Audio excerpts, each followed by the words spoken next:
Alright, howdy folks. Meet GEO Group. They are a publicly traded C corporation that invests in private prisons and mental health facilities in the United States, so-called Australia, South Africa, and the United Kingdom. Headquartered in Boca Raton, Florida, the company's facilities include immigration detention centers, minimum security detention centers, and mental health and residential treatment facilities. It also operates government-owned facilities pursuant to management contracts. As of December 31st, 2021, the company managed and/or owned 86,000 beds at 106 facilities. In 2019, agencies of the federal government of the United States generated 53% of the company's revenues. That's our tax money going to mass incarceration. And they're making money off of all the prison labor and immigrant detention labor. Up until 2021, the company was designated as a real estate investment trust, at which time the board of directors are elected to reclassify as a C corporation under the stated goal of reducing the company's debt. The company has been subject of civil suits in the United States by prisoners and families of prisoners for injuries due to riots and poor treatment at prisons and immigration detention facilities, which it has operated. In addition, due to settlement of a class action lawsuit in 2012 for its management of Walnut Grove Youth Correctional Facility in so-called Mississippi, the GEO Group lost its contract for this and two other Mississippi prisons, which it had been operating since 2010. Related federal investigations of kickback and bribery schemes associated with nearly $1 billion in Mississippi state contracts for prisons and related services have resulted in the criminal prosecution of several public officials in the state. In February 2017, the state attorney general announced a civil suit for damages to recover monies from contracts completed in the period of corruption. In August 2016, the U.S. Department of Justice announced its intention to phase out contracts with privately operated prisons. The U.S. Department of Homeland Security said it was reviewing its contract with private firms, which operate several immigrant detention facilities. In the spring of 2017, officials of the Donald Trump administration said they would be reviewing this policy. In September 2019, California Governor Gavin Newsom announced that he would terminate California's contract with GEO's Central Valley Modified Community Correctional Facility in so-called McFarland. Okay, this is from Forbes, published very recently. The billion-dollar private prison companies capitalizing on Trump's immigration crackdown, by Thomas Brewster. Though their detention centers have been plagued by allegations of negligence and poor conditions, GEO Group and CoreCivic are poised to make bank off Trump's immigration crackdown. But can they handle millions of new detainees? The prognosis for Dulce Atahuaman Carhuancho was grim. Doctors at the Ochsner Lafayette General Hospital in so-called Louisiana had told the 21-year-old's family she might not survive her brain bleed. Though the cause of the injury and the bruises across her body was not clear, her lawyers believe it was the result of trauma she'd suffered inside the South Louisiana Ice Processing Center, or SLIPC, a female-only detainment facility for immigrants run by $5 billion valued... Damn, I was almost done with that sentence. Though the cause of the injury and the bruises across her body was not clear, her lawyers believe it was the result of trauma she'd suffered inside the South Louisiana Ice Processing Center, SLIPC, a female-only detainment facility for immigrants run by $5 billion valued private prison company GEO Group. A Peruvian national, Carhuancho, had been moved to SLIPC after being detained in so-called Arizona, where she told customs officials she was seeking political asylum. She spent a month there before being rushed to Ochsner Lafayette, where, according to a suit brought against GEO, she arrived with evidence consistent with repeated sexual abuse and trauma, including significant bruising in and around her buttocks. Carhuancho survived, but with brain damage. Released from ICE custody after she was discharged from the hospital in late 2023, she still struggles to walk unaided, often requires help using the bathroom, and only began feeding herself again last July, her family lawyers told Forbes. To this day, she has no recollection of what happened to her inside SLIPC, and GEO Group has done little to explain. The Carhuanchos are suing GEO, alleging multiple failures to protect Dulce, I'm not sure, and an effort to conceal its negligence. They claim the company has not shared how she sustained her injuries and has provided almost no information on her confinement at SLIPC. Responding to an October subpoena for investigative reports, movement logs, and surveillance footage related to the incidents that harmed Carhuancho, GEO returned only a single medical report and a basic inmate file. Now, a year and a half after the incident, the Carhuanchos say the detainment facility still has not provided an account of what caused Dulce's injuries. To our knowledge, GEO has done nothing, said Jill Kraft, one of Carhuancho's attorneys who filed their suit last September. What happened to our client is a travesty. GEO spokesperson Christopher Ferreira told Forbes the company denied all the allegations in the Carhuancho's suit, describing them as baseless. The suit is ongoing. As the Trump administration ramps up what it claims will be the largest mass deportation effort in U.S. history, Carhuancho's allegations and others like them raise so many others, pages of others. Like I said, there's a whole Google Doc that I made and have in the link tree. The Carhuancho's allegations and others like them raise questions about how an already overtaxed system will handle what will likely be an unprecedented influx of new detainees. A Forbes review of over 20 lawsuits filed against GEO and its chief competitor, CoreCivic, in the last year, and interviews with former staff found repeated allegations of mismanagement, understaffing, and dangerous conditions at their facilities. All the cases are ongoing, bar one that was settled out of court. And a recent ACLU report into fatalities at ICE detention centers between 2017 and 2021 noted that of the 52 total immigrant deaths reported, 18 occurred at CoreCivic properties and 13 at GEO facilities. The report found 95% were preventable. In 2018, GEO Group had also been penalized for deficiencies in medical care at its so-called Aurora Detention Center in Colorado, following the death of a detainee whose medication for opioid use disorder was discontinued, per the ACLU report. GEO declined to comment on the report. That report also noted 2 suicides at a facility in Georgia, so-called, in 2018, for which ICE fined CoreCivic for failing in its duty of care, including failure to comply with suicide prevention guidelines. CoreCivic said that the ACLU's data did not specify which deaths at CoreCivic facilities it found to be preventable, and noted that 3 deaths that occurred at the Otay Mesa Detention Center occurred before it was in charge of healthcare services there. CoreCivic didn't respond to requests for comment on the 2 suicides. What we hear from our clients and other people who are detained in private ICE centers is just a basic lack of humanity in terms of the conditions inside, in the cleanliness, the medical care, pretty much every aspect of life, said Liz Casey, a social worker for the Florence Immigrant and Refugee Rights Project, which offers free legal services to ICE detainees in Arizona, where CoreCivic and GEO run correctional complexes. Both companies contested that characterization, saying they provided humane and clean facilities with accredited health care for detainees. Lies. GEO and CoreCivic, as well as their 2 smaller rivals, LaSalle Corrections and Management and Training Corporation, MTC, are eagerly awaiting a boom in business as the Trump administration ramps up its deportation programs.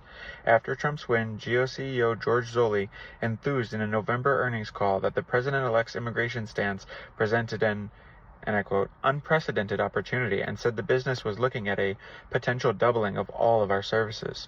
DHS data from 2023 shows that some 90% of ICE detainees were being held at private institutions, with an estimated 80% of those housed at CoreCivic and GEO Group facilities. That's been good business for both. In the penultimate year of Trump's first term in 2019, they posted record revenue, $1.98 billion and $2.48 billion respectively. They made roughly the same under Biden in 2023, $1.9 billion and $2.41 billion. Both count ICE as their biggest customer, accounting for 30% of CoreCivic's revenue and 43% of GEO's, according to the company's most recent quarterly results. Now, with Trump promising the largest mass deportation effort in U.S. history, they seem poised for a significant boost. $2.5 billion valued CoreCivic and GEO stock prices spiked 76% and 75% respectively on the president's victory in November. Since then, the 2 companies have been laying the groundwork to secure the ICE contracts likely to come from a new wave of arrests. Both submitted contract proposals in answer to an ICE request to expand detention capacity, and this month the agency signed a $20 million deal with GEO and a $6 million one with CoreCivic. The question is, are the companies prepared for the huge influx of detainees, as many as 11 million over the coming years, should Trump deliver on his campaign promise? Both GEO and CoreCivic have been called out for alleged dangerous and unsanitary conditions. Both GEO and Core Civic have been called out for alleged dangerous and unsanitary conditions inside their buildings. In 2022, a year before Carhuancho entered SLIPC, an unannounced inspection of GEO's complex by the Office of the Immigration Detention Ombudsman found insufficient, which I think is something to do with like morality or whatever, ethics, because I know there's a similar thing in realtor agencies. Fuck private property, but anyway. Found insufficient medical staffing levels, inadequate emergency response planning, and a mosquito infestation among manifold other issues. GEO did not answer questions about the Ombudsman's findings. Last year, the nonprofit Robert F. Kennedy Human Rights Center? I don't know. Oh, that's the name. The ACLU and other immigration-focused groups released a report on conditions at 9 Louisiana ICE jails, including 4 run by GEO Group. Based on 2 years of visits and interviews with over 6,000 people, from inmates to facility employees, the report found that these centers routinely violate ICE's own minimum standards of care and state, federal, and based on 2 years of visits and interviews with over 6,000 people, from inmates to facility employees, the report found that these centers routinely violate ICE's own minimum standards of care and state, federal, and international law. Among the violations alleged, deprivation of human necessities, abusive and discriminatory treatment, and medical abuse and neglect, including denying surgery to a man with an 8-pound hernia, repeated denials of oncologist appointments to people suffering from cancer, and delaying treatment for strokes, seizures, and heart attacks. GEO did not respond to questions about the report. In a wrongful termination suit filed against the Core Civic-managed Otay Mesa Detention Center in San Diego, a healthcare worker alleged she was fired after raising concerns about mistreatment, neglect, and failures to provide adequate medical support. The suit describes the facility as vastly understaffed and ill-equipped to deal with the needs of 1,500 detainees, and recounts a number of alleged incidents in which their lives were endangered. Court records show the claimant is in out-of-court settlement discussions with CoreCivic, which had previously denied all the allegations in the suit. CoreCivic Public Affairs Manager Brian Todd said the company provided accredited healthcare to high standards, adding that everyone at Otay Mesa has access to 24-hour medical services. At CoreCivic's Cibola County Correctional Center in New Mexico, where 220 ICE inmates are detained, the breadth of the drug trade has stunned even FBI investigators who remarked on the sheer volume of controlled substances being trafficked there. The quantities of drugs seized are exceptionally large given that they are located within a secure federal facility, the FBI wrote in a search warrant. CoreCivic's Todd said the company was supporting law enforcement in trying to root out drugs from inside CCCC. At this facility, staffing appears to have been an issue. In a deposition from a recent wrongful death suit filed by the family of a drug overdose victim, a CCCC guard admitted to napping on the job and sleeping in his car between 16-hour shifts. CoreCivic denied wrongdoing, and the suit was settled out of court last year. William Ontiveros, a former unit manager at CCCC, who also claims to have been wrongfully terminated, told Forbes night shifts were often understaffed. They did not have enough staff to provide around-the-clock coverage, he said. The FBI had a similar assessment. CoreCivic struggles to keep CCCC operating in a safe and efficient manner. Its investigators wrote in its warrant related to the drug trade there. Taylor Smith, a lawyer at Smith and Marjanovic Law, who has represented a number of clients who've sued CoreCivic in recent years, had a blunter assessment. It is the worst facility in the state. Todd denied claims of understaffing. We work to meet or exceed our daily staffing patterns at CCCC, he said. We provide a safe, humane, and appropriate environment for the individuals in our care and are constantly striving to deliver an even better standard of care. There's a quote that's highlighted here. Private prison companies don't get paid to rehabilitate people. They get paid to store them. Devin Kurtz, Policy Director at Cicero Institute. At CoreCivic's Torrance County Detention Facility, TCDF, 130 miles east of CCCC, inmates say their care literally stinks. Since 2023, ICE detainees have complained of sewage leaks that in some cases have led to human waste overflowing into their living quarters, according to the Innovation Law Lab, which provides legal aid and advocates against the exploitation of immigrants. It set up an Instagram account where inmates share their experiences. We were walking around and stepping on poop, said one. Everybody started throwing up. Innovation Law Lab attorney Tiffany Wang, claims CoreCivic has repeatedly failed to address the leaks in a timely manner. Officials in the detention center are not bringing in anyone to clean it up, she told Forbes. They literally tell the detained folks that they either clean it up or it's not going to be cleaned up.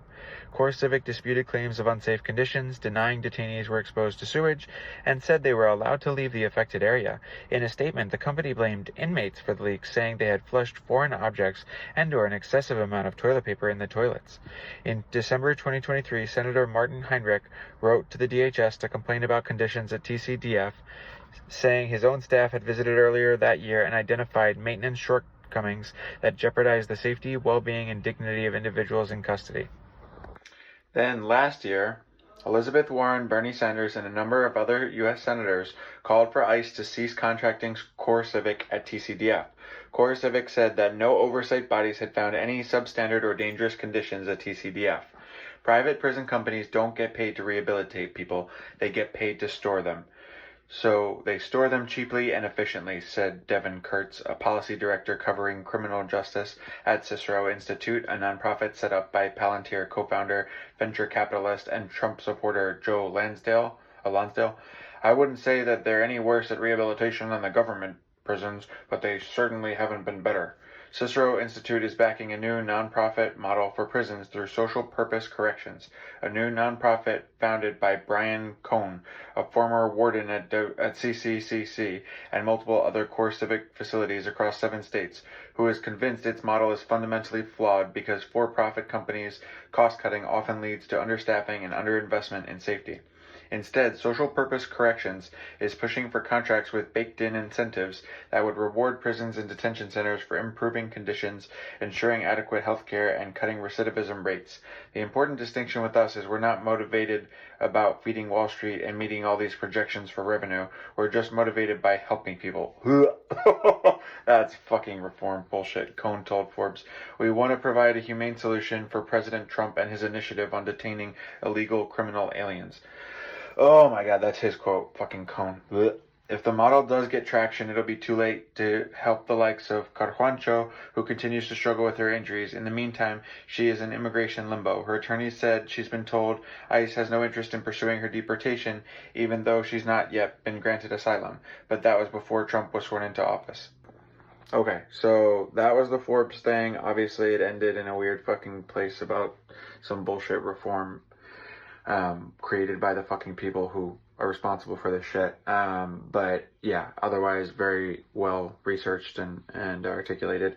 But yeah, Carjuancho, while helpful in showing, the depravity of GEO Group and Core Civic's model, she's not the only one. There are thousands of inmates and even employees of those companies that have filed cases or are filing cases, and if you look at that Linktree Google Doc that I have, it details, or it has links to articles and cases going back 20 years basically, just so many instances of alleged at least abuse and neglect, and so fuck GEO Group, fuck Core Civic, fuck Donald Trump obviously, and free them all. Abolition now.